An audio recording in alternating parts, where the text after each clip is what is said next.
Hello. Alright, hope you enjoyed making the snowman because we're going to get a little bit more detail now. But first thing I want to tell you is what we need to sort. If anyone's used Photoshop before, you should be used to the term layers and naming your layers, because what can happen in the typical scene, you may have 10-15 blocks, boxes and all sorts of things, spheres and cones and all that kind of stuff.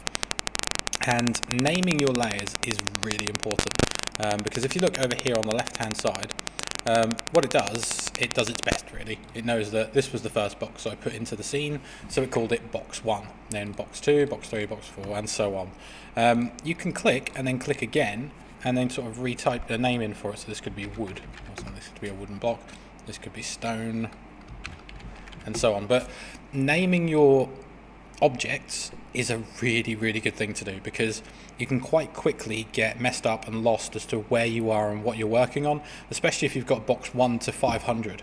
That is an absolute nightmare of trying to find things. So be wary of that and try and actually name things properly.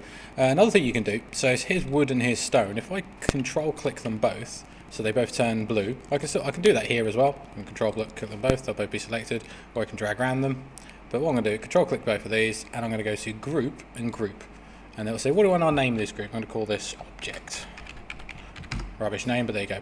But what you can see now is that this is its own little selectable group. And if I go to my move tool, or W on the keyboard, I can now move these as a group. So be mindful of that, because it's quite a useful thing. Once they're grouped, they are grouped together, so they will always move together unless you click on the name of the group and go to group, ungroup. And now they're back on their own. Alright, so please get used to doing that. It helps me when I'm marking, and it helps you when you're making. So it really is useful for everyone. So please get into that, okay? Right, one other thing I'm just going to quickly show you.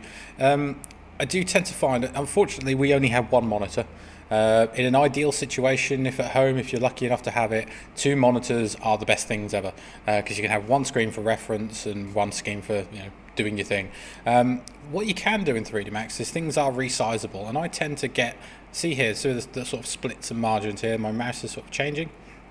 I tend to move my mouse to this one, shrink this one in as much as possible, just so I can read the actual layers. I don't tend to name things that long, so that's fine. And now my screen is much bigger. I've got a lot more screen real estate, and I can see what I'm doing.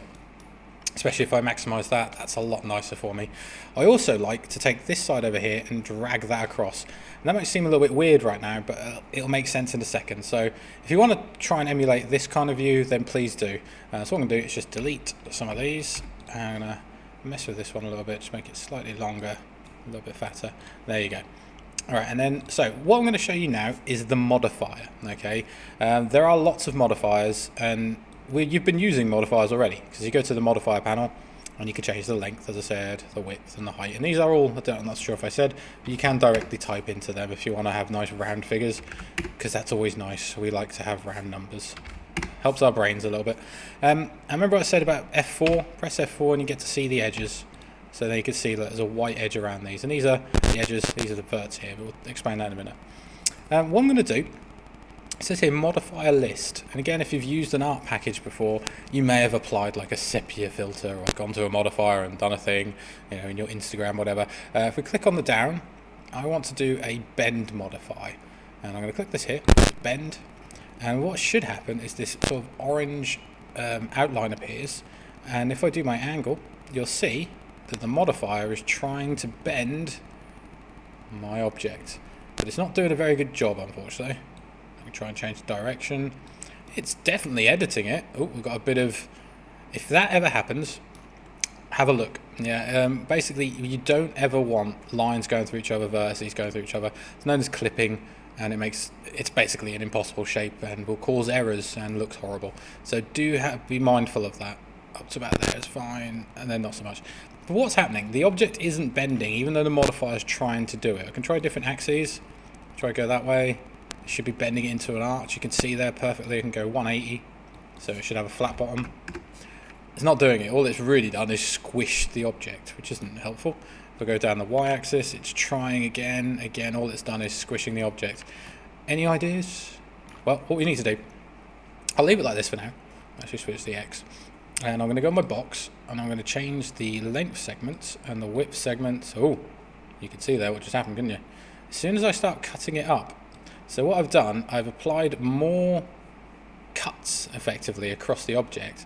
So when the bend modifier is working, it can now work, basically. You can now, it has enough information and data for it to actually do things. So the more bends I put in, the more, the nicer curve you get. There's literally no reason really going over 18. That's quite a nice curve as it is. It's quite straight. That's fine. And we can go here. So if I go to my bend again, I could change the width. Oh, sorry, if I go to the bend, I could change the angle again. But again, if I want to change the axes, it's not going to work because it's not cut in those directions. And I've got a lot of wasted faces here. And we'll talk about sort of cleaning up your model and thing after. That would be a complete waste of space. So many cuts that it's just a lot of data being wasted. X-axis, again, nothing happening. So if I go back to my box, cut it along there, now you can see we've got a very different looking shape already. It looks a bit crazy.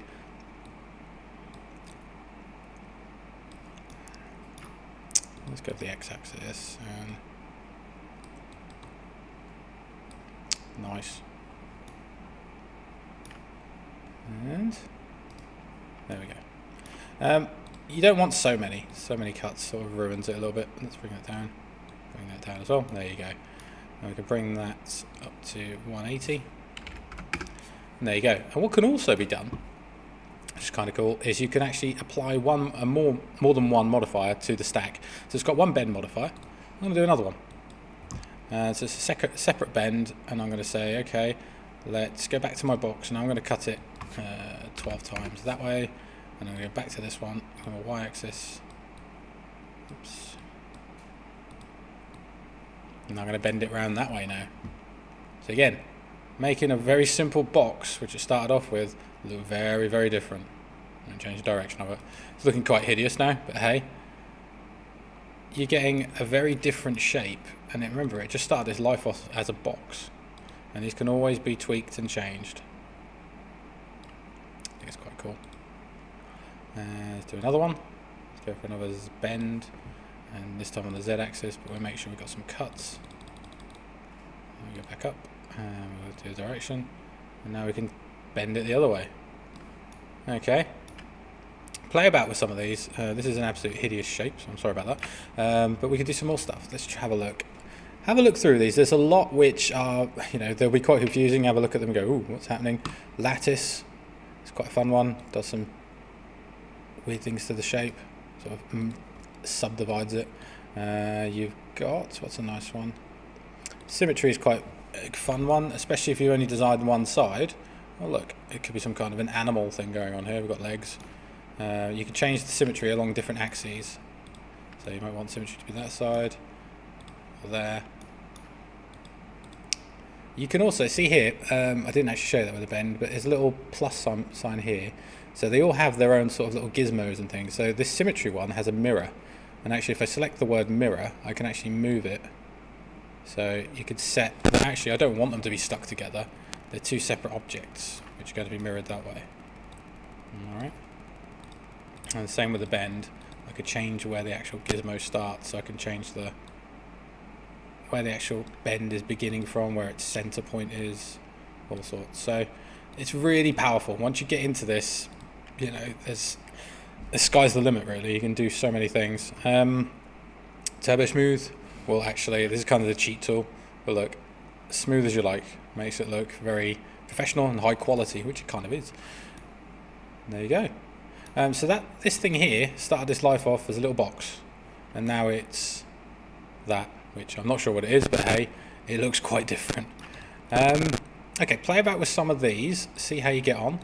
And if you look on Moodle, there is a guide on there to creating like a cave, and you'll be using lighting and making some water and all sorts of things like that. It's a good one. And yeah, then we'll come back to here in a minute. So see you in a bit.